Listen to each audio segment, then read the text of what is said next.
latest episode of the B Movie Club. I'm your host, Kevin. Thank you for joining us.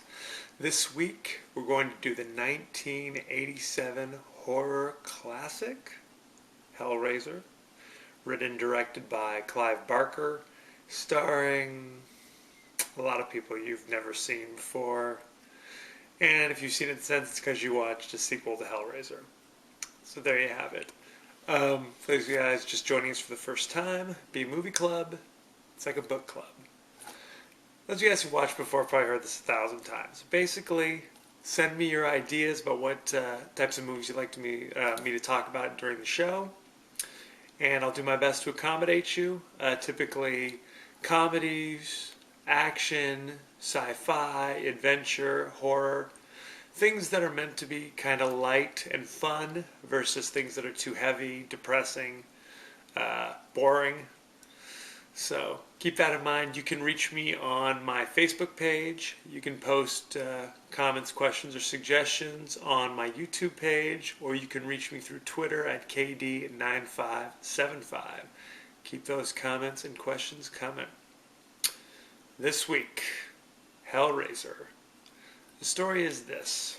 There's a man named Frank who's basically lived his life as a hedonist, searching the world for the depths of depravity and the heights of pleasure.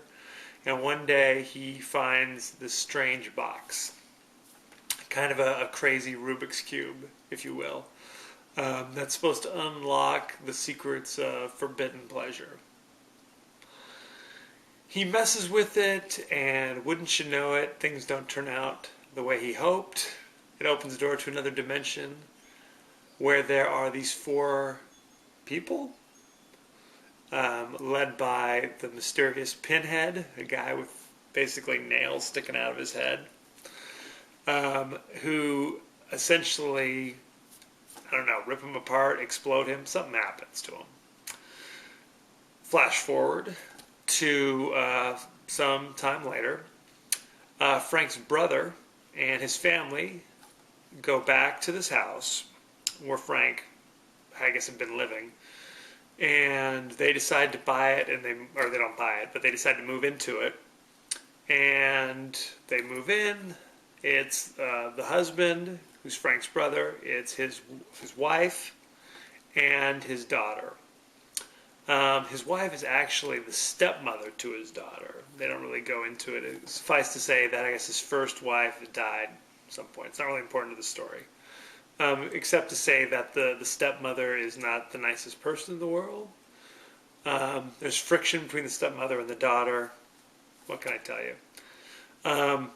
Anyway, while they're moving in, the husband injures himself and actually scratches like a big gouge into his hand on accident.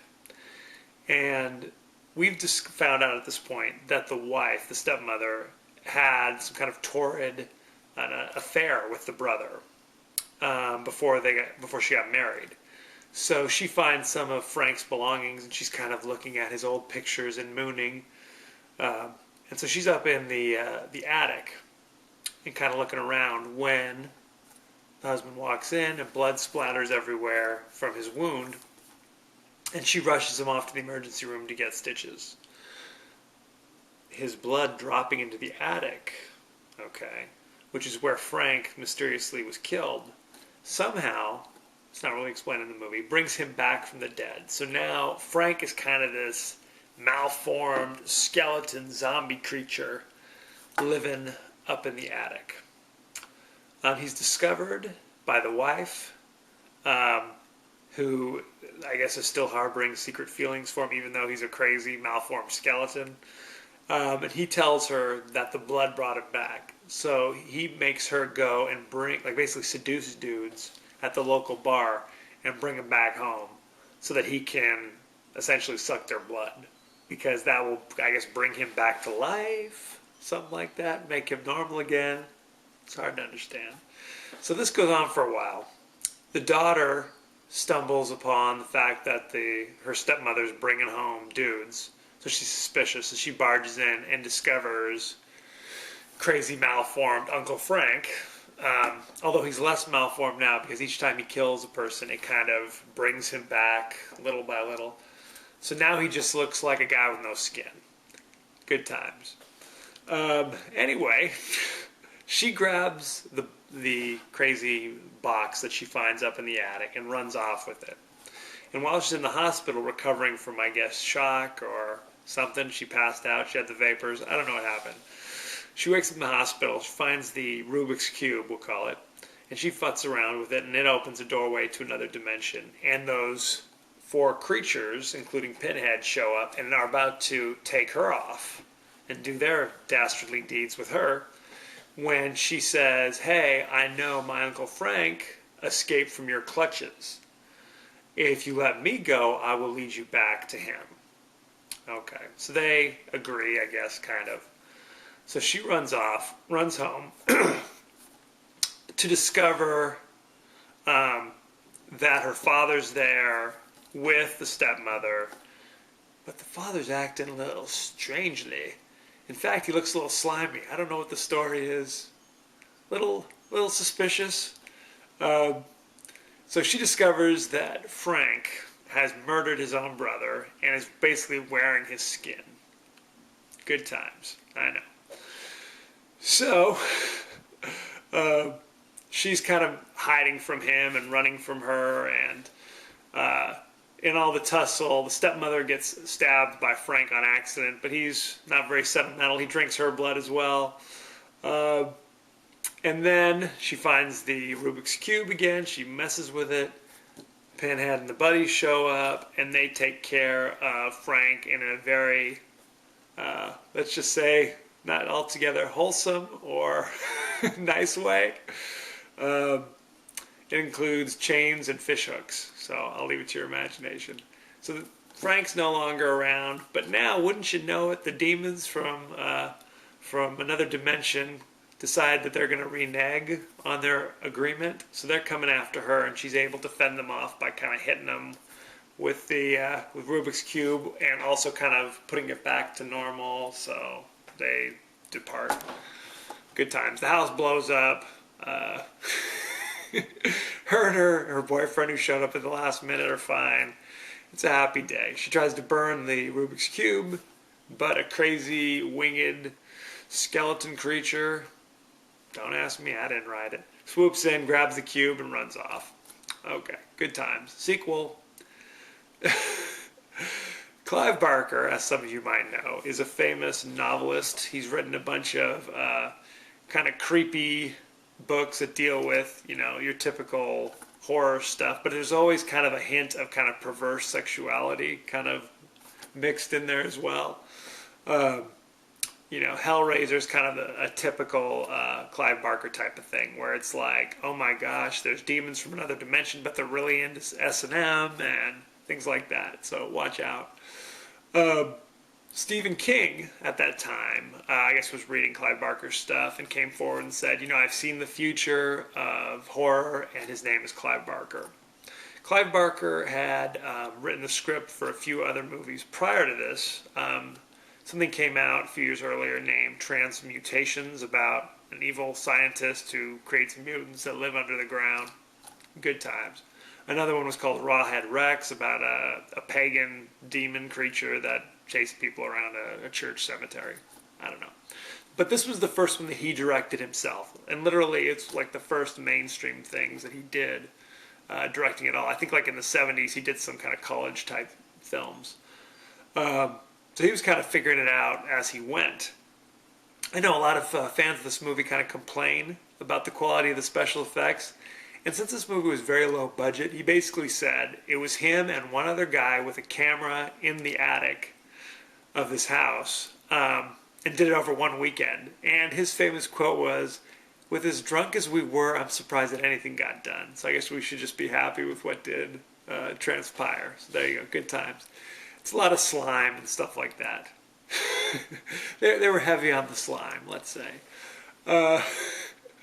It's funny, the guy that they hired to play the Pinhead, who's the guy on all the posters, he, like, literally they gave him a choice of roles. You can either be this guy Pinhead, or you can be one of the movers who appears at the beginning of the movie for about 2 seconds. And he was kind of torn. He was like, I'm not so sure. Because if he's the mover, it's really his face. And since this is one of his first movies, he gets to really show, hey, it's me. Where if he's Pinhead, people won't recognize him, basically. So he literally almost chose the crazy, mover that is at the beginning of the movie. Luckily for all of us, he chose to be Pinhead and was able to appear in all 15 of the sequels, including another 5 straight-to-video Hellraiser movies. There you go. The book was upon which this movie was based was called The Hellbound Heart. And the producers of the movie and the studio execs were like, okay, we're not calling this The Hellbound Heart. It sounds like a romance novel. So they tossed that out. His second idea for the title was Sadomasochists from Beyond the Grave. The execs weren't too enthusiastic about that one either, so they tossed that one out. Finally, he just turned to the production team and was like, okay, I'm open to suggestions. A 60-year-old woman who was there, I don't know if she was a producer or an exec or doing craft service, I don't know. Her contribution was that they should call it What a Woman Won't Do to Get Laid. There you go. Good times. Luckily, they decided to go with Hellraiser. I don't know if a grip came up with that or a production assistant. So, good times. The guy who played Pinhead, his name was Doug Bradley. There's a famous story about after they wrapped filming. He was at the wrap party and was bummed because basically none of the crew was talking to him. They were basically ignoring him. And he was upset because he felt like he got along well with them over the course of the filming. What he didn't realize is that they had never seen him when he didn't have his makeup on. So they had no idea who he was. See? The other perils of being Pinhead, I guess. Some good times. We refer to him as Pinhead, although in the script he was just called the lead Cenobite. All the crazy creatures from Beyond the Grave were called Cenobites, which I guess means kind of a priest or some kind of religious official, something like that. It wasn't until the second movie, Hellraiser 2, Hellbound, that they just put Pinhead in there. So there you go. Good times had by all. One thing I was going to tell you, the guy who played the father in this movie, the husband, his name is Andrew Robinson, and strangely enough, he played the evil Scorpio killer in Dirty Harry 15 years earlier. So there you go. We just did Dirty Harry last week, as you know.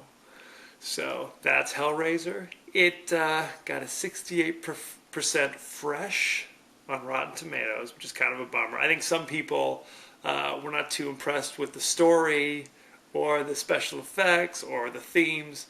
I know Roger Ebert said it was just an unwatchable, witless creation. He said Stephen King must have been thinking about something else when he said that Clive Barker's the future of horror. So there you go. Not exactly a ringing endorsement from Roger Ebert. So anyway, next week we are going to be doing the cult classic Highlander, starring Christopher Lambert and Sean Connery. So good times. It is streaming instantly on Netflix, as is Hellraiser. If you have not seen them, feel free to go on to Netflix. You can watch it on your computer, on your iPod, or whatever. Send in your questions and comments. Like I said, you can send it to my YouTube page, my Facebook page, or onto Twitter at KD9575.